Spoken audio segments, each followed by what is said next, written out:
Hello, everybody, and welcome to GamerVision. This is episode 33. And a few things have happened. But before we get into all of that stuff, how are you doing, Tony? I'm doing quite well, actually. Quite well. I bought a new car, so Had a little bit of craziness happen over the last week for you. it has been a crazy couple of weeks, but hopefully things are starting to get back to normal a little bit around here, and we can get back into just playing some video games again.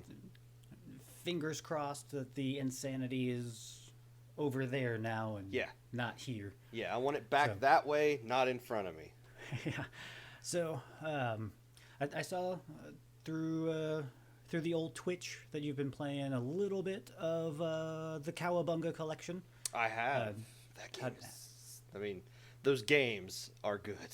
It's It's like what, 13? It's 13 games, but it's like- not really. Yeah, they're fudging that number a little bit because there's 3 versions of Tournament Fighters. There are 2 versions of the arcade game, 2 versions of Turtles in Time. So if you take 4 of those away, there's like 9 games at most, and but still, it's 9 really good games for the most part.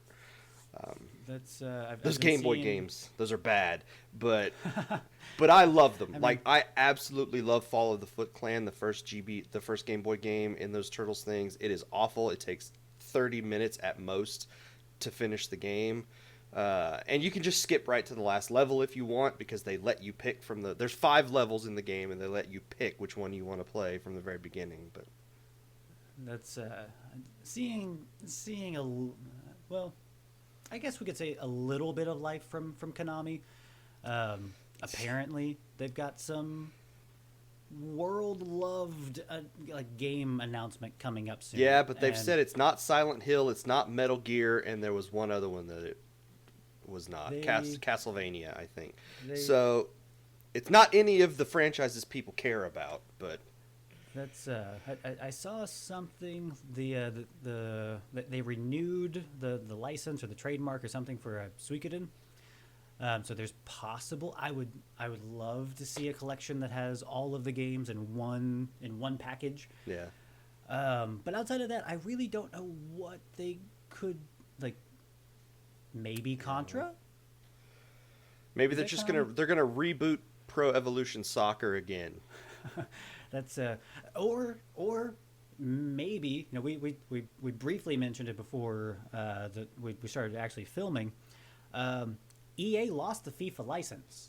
Maybe So Konami has it. Maybe Konami is the new home for FIFA. Like maybe that's what they're going to rebrand Pro Evolution Soccer as. Yeah, FIFA just moves from EA to Konami, and That's Konami was like, hey, we're starting to get back into this video game thing, and we will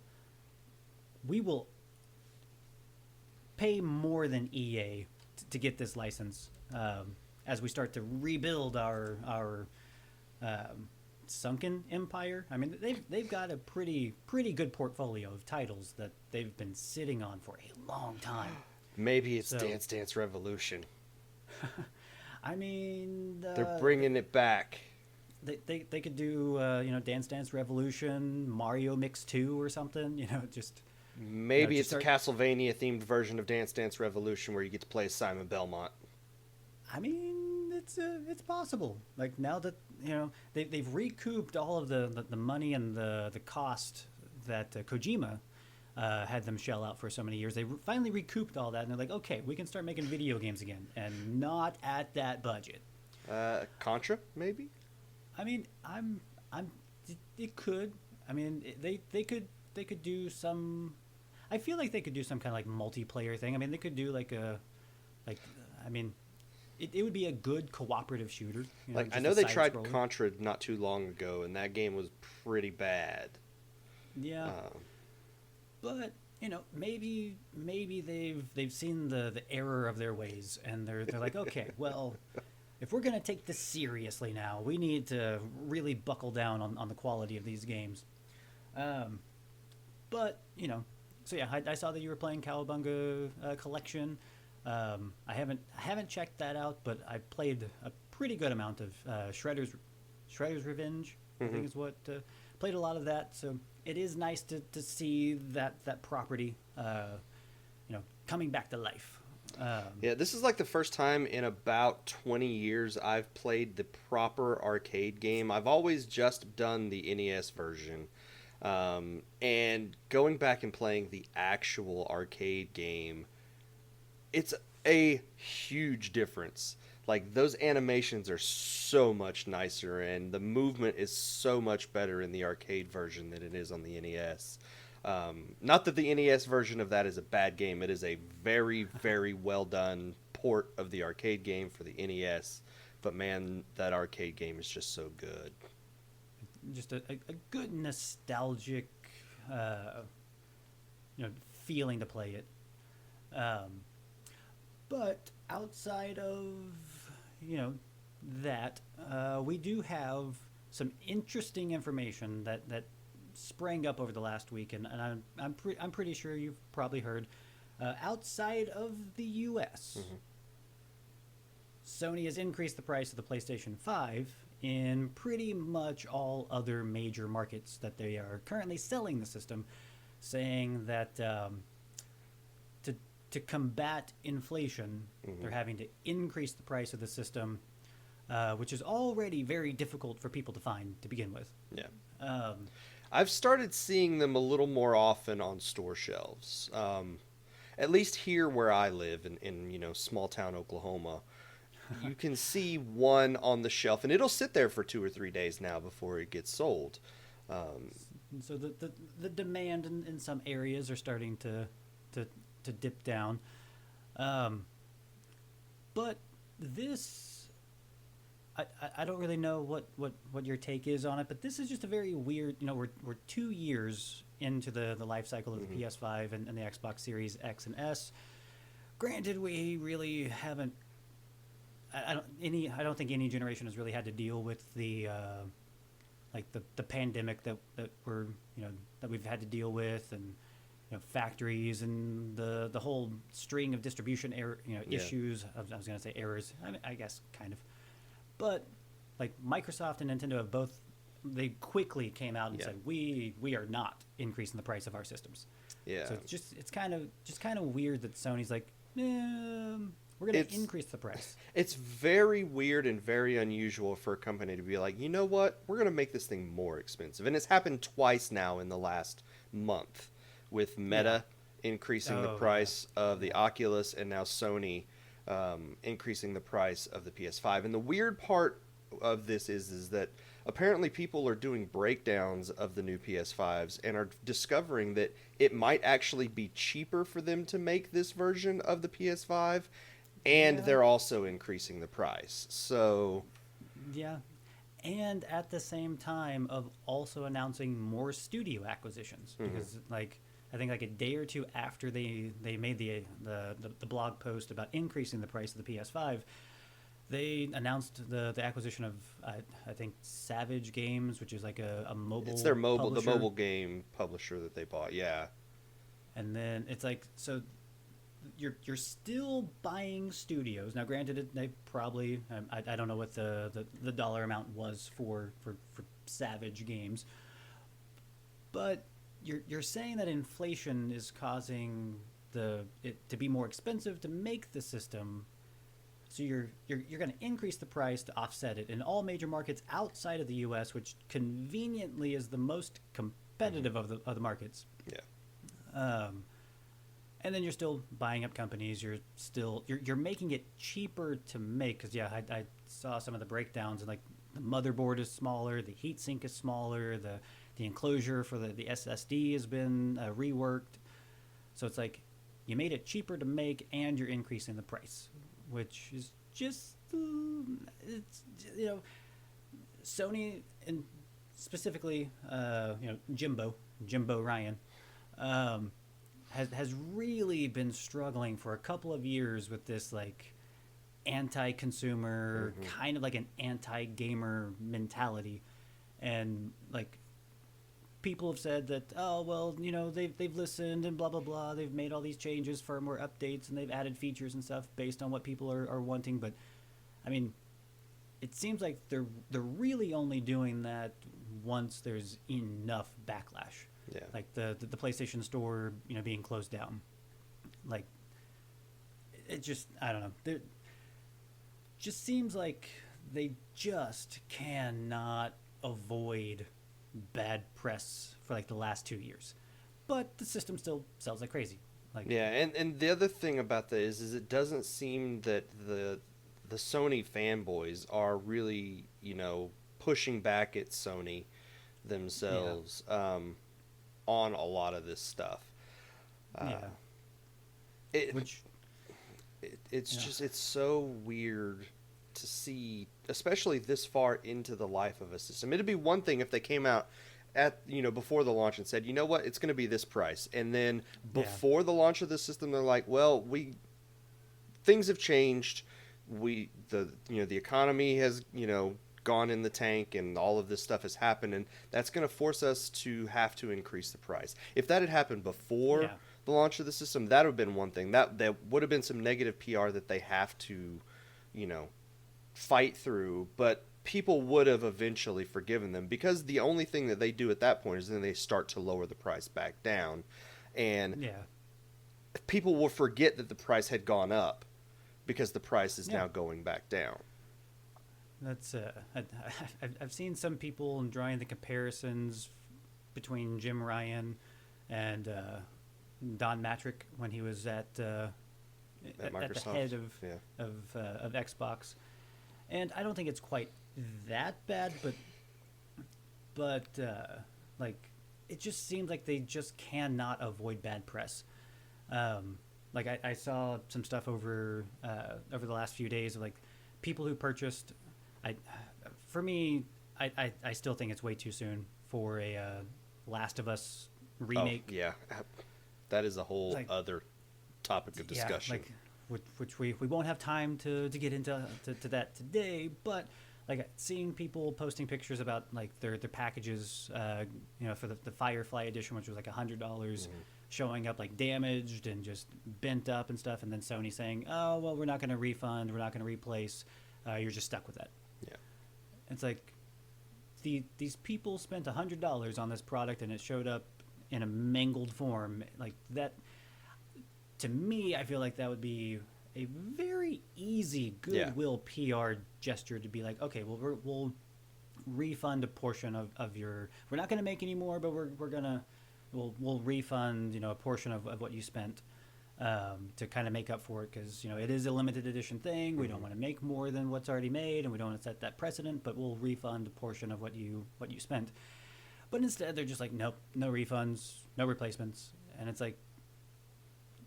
This kind of was like a softball PR thing. Like you could have just for a little bit of goodwill, but it's just I guess it is what it is. It's all business, and it all comes down to money and blah blah blah. But kind of in a segue from that, have you seen the Rings of Power? I almost got in trouble with my wife because the episode showed up Thursday night. The first two episodes showed up Thursday night before the premiere day, and I saw it and I was like, "Oh, I could watch this right now, but it's right there." I said, and she said, "You better not watch that without me. I will hunt you down." I know where you live. And so I actually got off early Friday, the day the first two episodes premiered last week, and we watched both of them back to back. And like, I am a huge Tolkien guy. I know I have been very cautiously optimistic about this show. Same thing. And as an adaptation of anything of Tolkien's, it's not a very good adaptation, but it's an incredible show. Like, I am enjoying the show. I know that it is going to make major changes to any of the established story of the Silmarillion, the appendices for the Lord of the Rings, the characters that you're seeing on screen. One of the things that I had seen watching reviews the day before the show came out was the best description of it that I saw was someone compared it to The Shining, in that as an adaptation of Stephen King's book, The Shining is a bad movie. If you compare it to the book, it is a bad, very bad adaptation of that book. But as a standalone thing, it is an incredible film. Yeah. And I feel that is very appropriate in this aspect with The Rings of Power. Yeah, so like I consider myself a fan of Lord of the Rings. I'm definitely like not as like, I'm learning that I'm not as ingrained in it as I thought I was. But yeah, as a show, like in order to, because like they're planning on like spanning the story for I think what 5 seasons. I think They've got plans for 5 seasons right now, is what they say. So like when you're taking any type of like written material and you're trying to create a show or a movie, there's going to be a lot of liberal takes on just what makes it into the show, because you have to make something that like for these episodes they're about an hour per episode. They're just over an hour. Yeah. So it's like they're having to adapt I say having to. I mean they're employed to adapt to the source material to make an engaging and fun to watch, an enjoyable experience to watch on screen. And I think they're doing a really good job so far. Like they have to make changes to the story. They have to fudge the timeline a lot, because the stuff that they're covering deals with thousands of years, and you would have to make major changes to the cast between episodes for a lot of these things, where the elves would stick around and every episode would have a different cast of humans and hobbits and dwarves and whatever.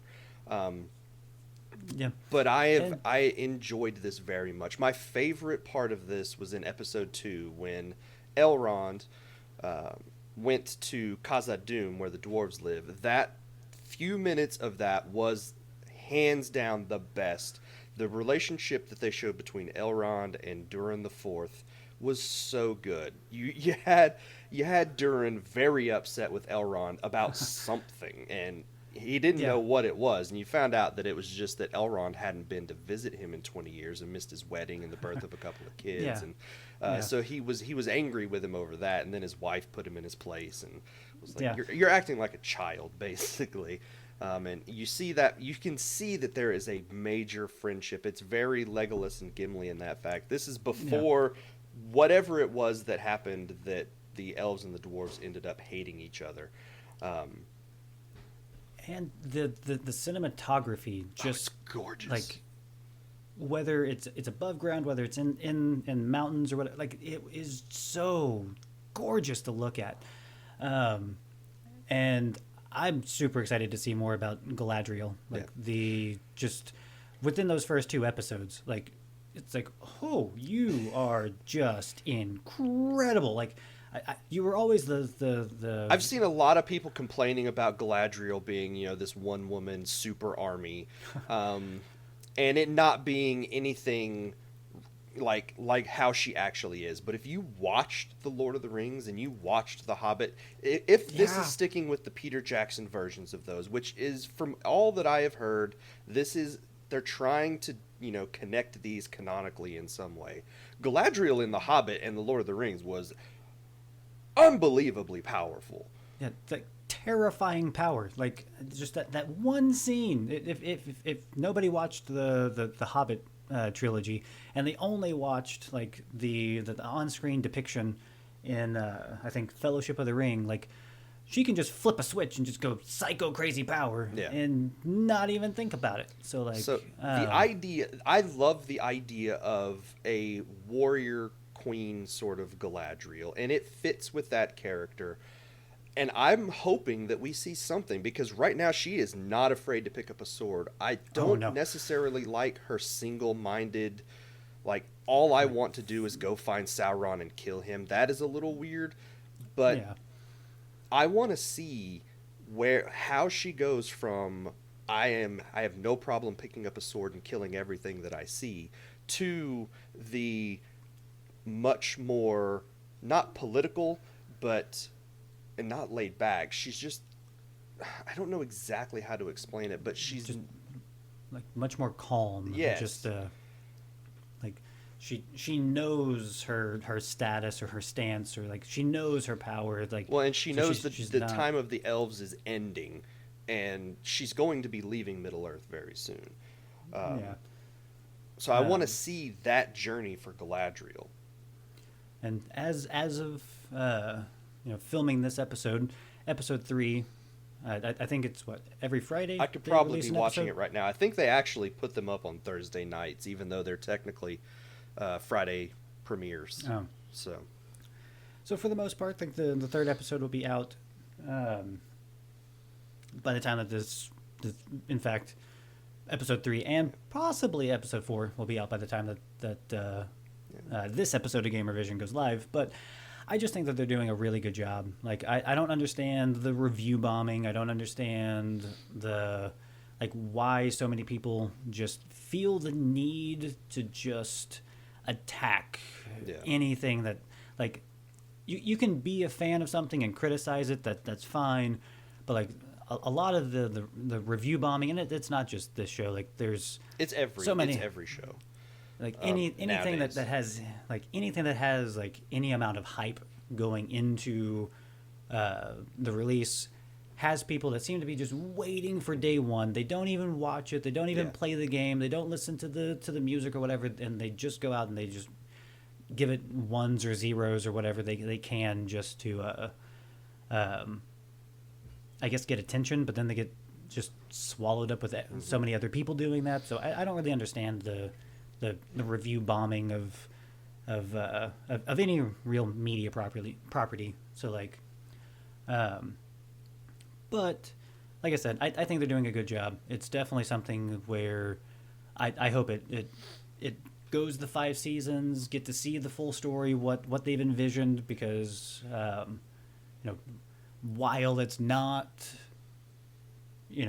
super close to the source material, like at least we're getting to go back to Middle Earth. We're getting to get reacquainted with a lot of these characters, and just more story, just more things in that world. And I'm very interested to see what they do with the stranger. That's the big speculation is who is the stranger, and Yeah. I am not of the opinion that the rest of the internet is. They are gung ho that is Gandalf, and they're throwing all those little hints out there that is Gandalf. The way he talks to the bugs and they do things.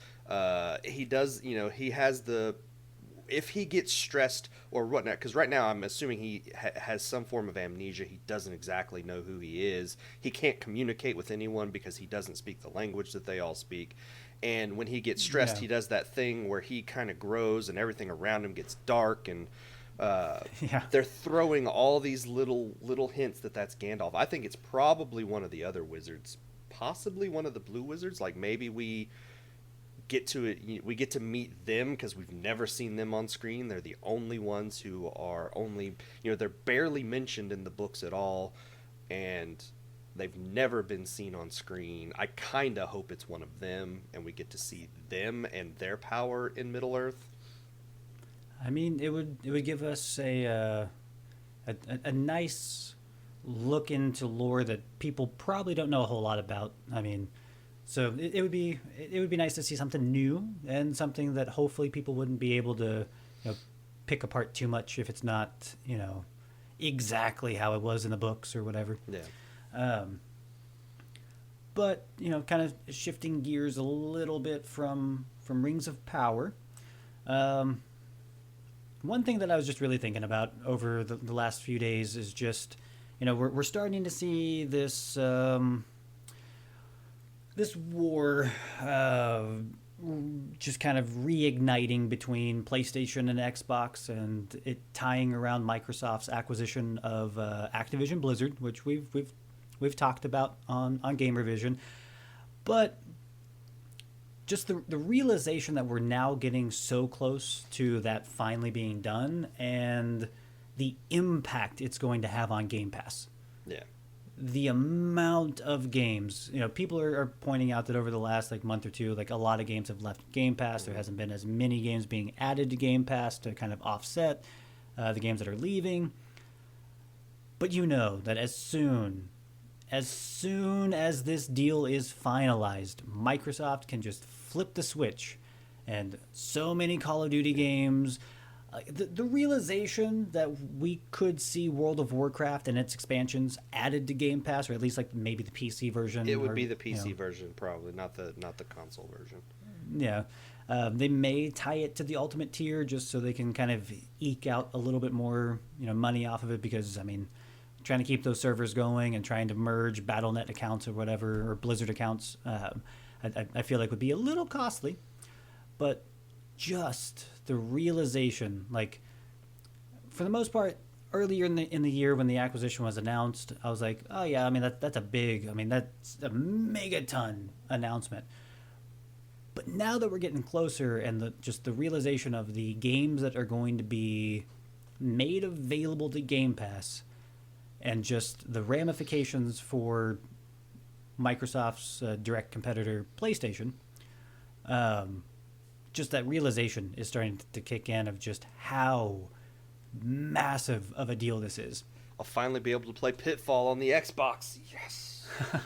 That's, even going that far back, yeah, there are so many games that Microsoft can just be like, yep, that's on Game Pass now.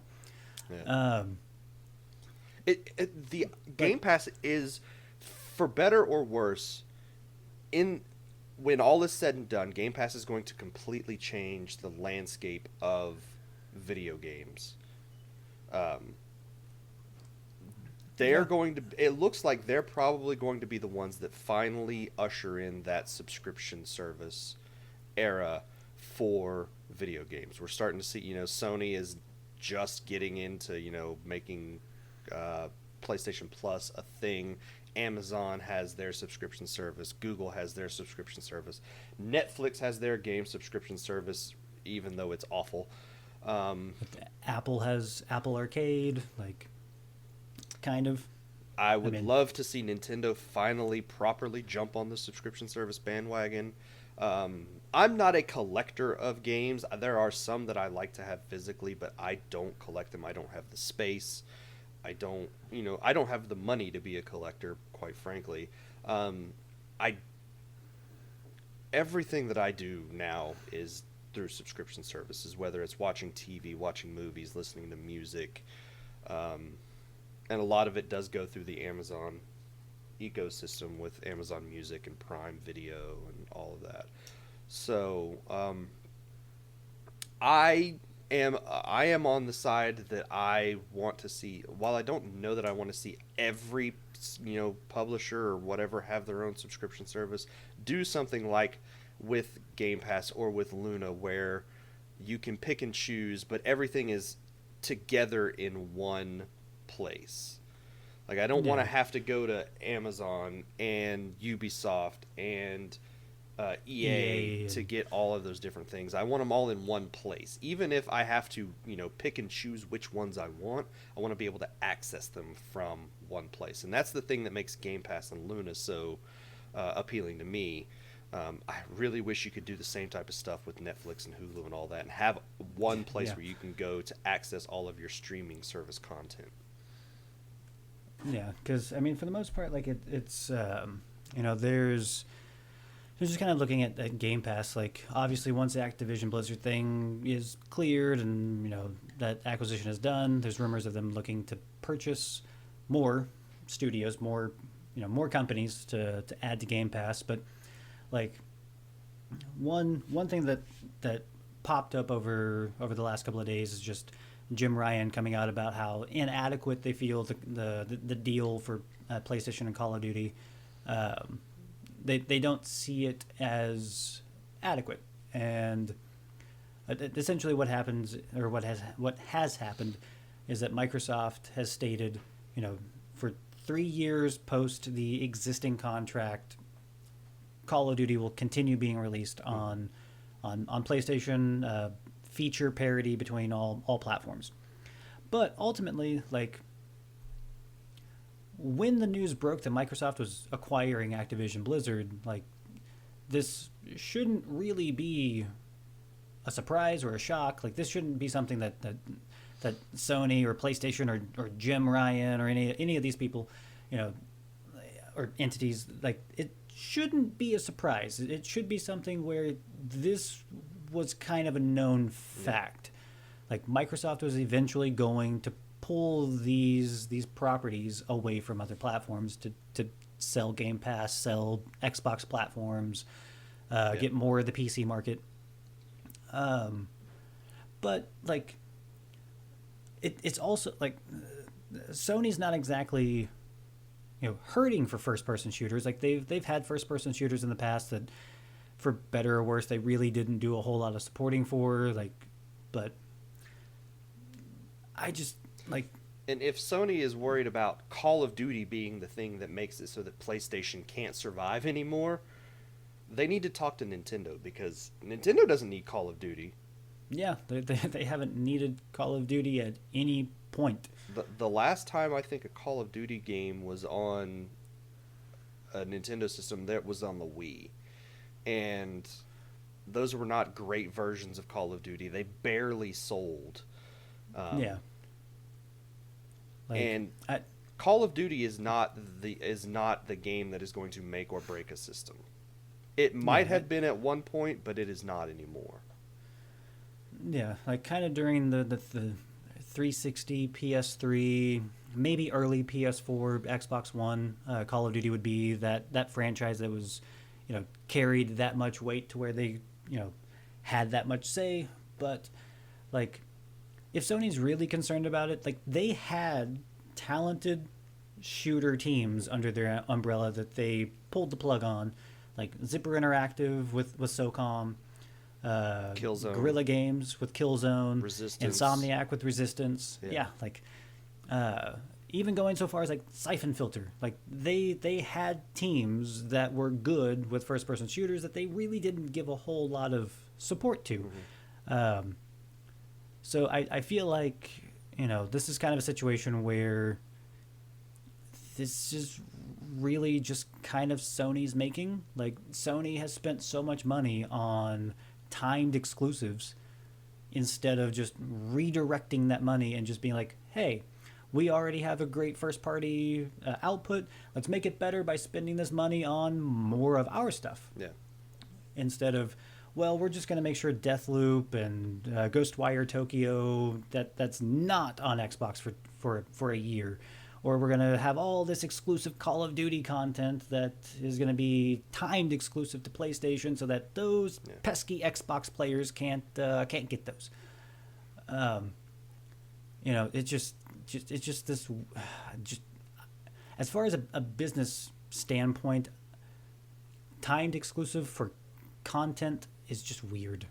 Yeah. Like, because a timed exclusive, all it's going to do is mean that the Xbox players are going to wait a year, and they're going to be fine with waiting a year for whatever, or the PlayStation people have, PlayStation players have to wait a year to get whatever they want to play on the PlayStation, and for the most part, they're going to be fine with it. They're like, okay, yeah, I'm not going to buy an Xbox. I don't have to play that game right now. It's going to come out a year from now, and there's going to be a whole other, round of discussion and hype about that game when it comes to this system, and I'll just play it when my friends and I can play it together on the PlayStation or on the Xbox. And looking at it with Deathloop and Ghostwire Tokyo, they'll be on Game Pass. Yeah. So not only Xbox players are just like, yeah, we'll wait. Then they just I've got get to Game play Pass. for free. So yeah, instead of paying $60 for a game, I can just hold off for a year, make sure it's a good game, and if it's not a good game, well, I'm still not having to pay for it. Yeah. But I still get to play it. Yep. So it's just a very like I said, I feel like PlayStation should have known like there's no pity party going on for them on this, because like it wasn't a surprise. This was a known fact. When Sony makes their acquisitions, they prevent those games from going to Xbox as well. Yeah. So I mean, they're getting a little bit better with getting games on PC, but that's still not Xbox. That's still Steam and the Epic Game Store. So yeah, it's just kind of a weird situation. But yeah, the power of Game Pass is about to become just unmeasurable. Yeah. I think, as far as everything goes, no acquisitions for us to talk about this time.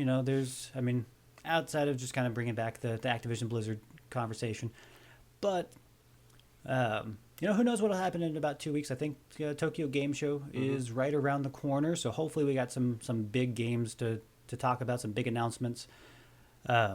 Whatever Konami is cooking up, hopefully we're surprised. I am looking forward to being surprised. There are, of course, the rumors of a Direct coming up, so we could have some Nintendo news. And I know all of the insiders in the world are saying, oh, well, the next PlayStation showcase is right around the corner. Hopefully we got some news coming up because, we are approaching the holiday shopping season, and there's not a whole lot to talk about. So, but we will see you with the next episode of GamerVision here on YouTube. So, see ya, everybody. Bye.